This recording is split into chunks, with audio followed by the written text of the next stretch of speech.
The sale of a pet comes down to a simple process. The breeder breeds the animal, then they might sell it to a pet store that tries to sell it to customers like you and me for profit. But what happens if you take the middleman, meaning the pet store, out of the process? That's what one neighboring state is doing, and it's having a direct effect on Connecticut. On December 15th of 2024, a law went into effect in New York that bans the sale of cats, dogs, and rabbits inside pet stores. State Representative Amy Morin-Bello says that law has affected Connecticut too. And with that bill going into effect that bans the sale of cats, dogs, and rabbits in pet shops, we are seeing some of those businesses move into the state of Connecticut. Supporters of that law argue that pet stores buy animals from puppy mill pipelines, where animals are bred in inhumane conditions, and when they get to the pet store, they have health issues affecting their quality of life. Bello is all too familiar with this system. The first dog that I purchased as an adult,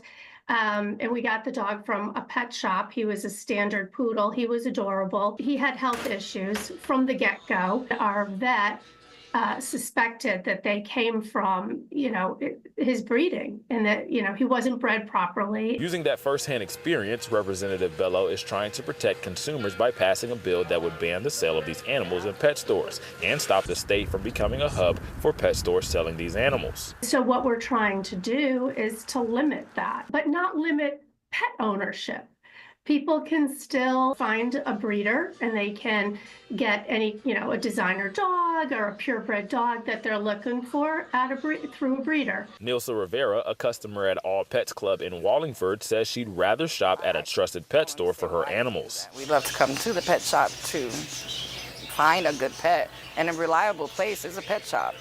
I would prefer to buy at a pet shop any day than to go to someone's home and different illnesses or something like that. It's safer at a pet shop. Rivera, who purchased her Chihuahua from a pet store, says it wouldn't be ideal to have to go through a breeder. It's just easier coming to a pet shop, talking to someone who works here, and they can tell you, obviously that part's already done. You don't have to. I work 6 days a week, so I really don't have the time even to do that if I wanted to. Bello says that if the bill is passed, she hopes that pet stores can rely on the sale of other pet products. State Representative Bello says that the bill has been approved to be drafted, and she's hopeful it can have a hearing in general law and it can be passed on to the House and Senate for a vote.